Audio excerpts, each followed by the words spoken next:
Let's take a look at departmental cost allocation.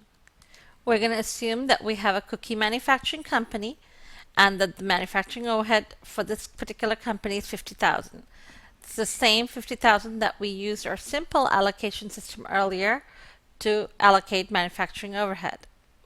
We said that this company used direct labor hours to allocate manufacturing overhead when they were using a simple system. However, now we're going to make it a little bit more complicated. We're going to assume that this particular company has two departments. The two departments are their mixing department and their baking department.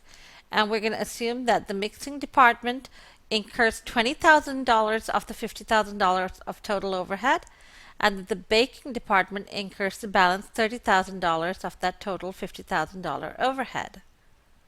When companies can separate their costs to different departments, what they can do is they can look and see what the cost driver for each department is. What would be the cost driver for the mixing department? And what would be the cost driver for the baking department? Well, mixing is mostly done manually. There will be somebody who will be putting in all the ingredients together and mixing. We will be using machines for mixing, but there'll be a lot more labor intensive work. Then once you've mixed it and then you've put the dough into baking sheets, you'd be baking it. The baking is solely done by machines, or rather ovens.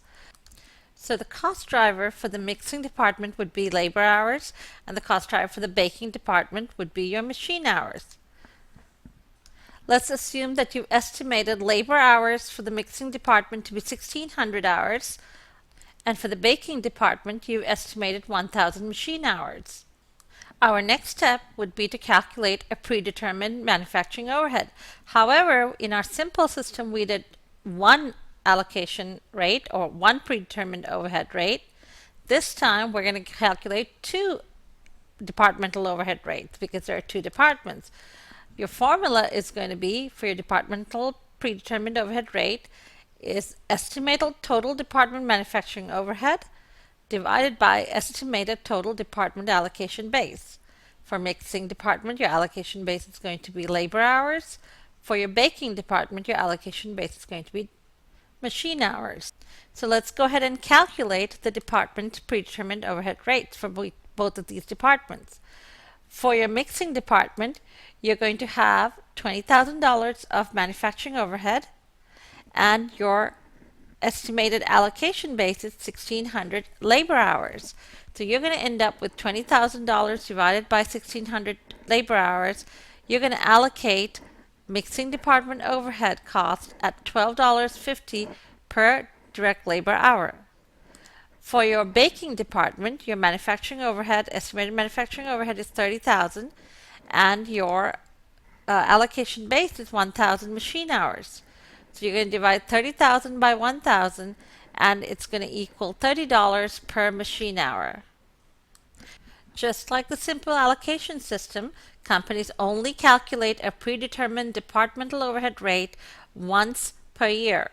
You do it before the following year starts, and once you have these rates, you use these rates to allocate manufacturing overhead to jobs for all of next year. Next, let's take a look at how departmental overhead would get allocated to jobs. Remember that department overhead being allocated to jobs will take place during the year as you work on these jobs. Total department overhead allocated to each job would equal $12.50 times the actual number of direct labor hours used for the job in the mixing department.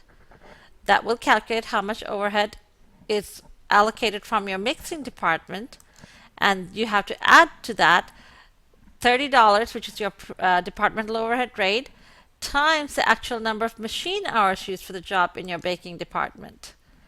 Remember, your mixing department and baking department will have direct labor. Both departments will have direct labor. So your mixing department will have direct labor, and your baking department will have direct labor when people work on taking things out of the oven, putting things back into the oven if they need more time, or anything they do in the baking department will also have direct labor hours. what you need to keep in mind is when you're calculating your predetermined overhead rate for each department, you only take into account the direct labor hours of that particular department. So when we're calculating our predetermined overhead rate of $12.50, we ignored the estimated direct labor hours in the baking department because that's not the cost driver. Our cost driver was machine hours in the baking department. What we did was we looked at the direct labor hours in our mixing department to allocate our manufacturing overhead in the mixing department. I know it's a little confusing and it will make more sense when we do our problems. But keep in mind, when you are looking at allocating manufacturing overhead for a department, such as a mixing department, you only look at the direct labor hours that were estimated in your mixing department and what you incur in the mixing department.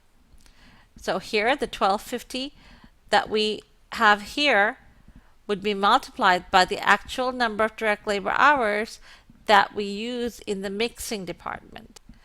Using the same concept, your mixing department and baking department will have machine hours as well. Mixing department, you use machines to mix, and baking departments use ovens. Both those have machine hours, but when you're doing this analysis, you're only going to be looking for the machine hours incurred in your baking department because that machine hours is the cost driver for your baking department.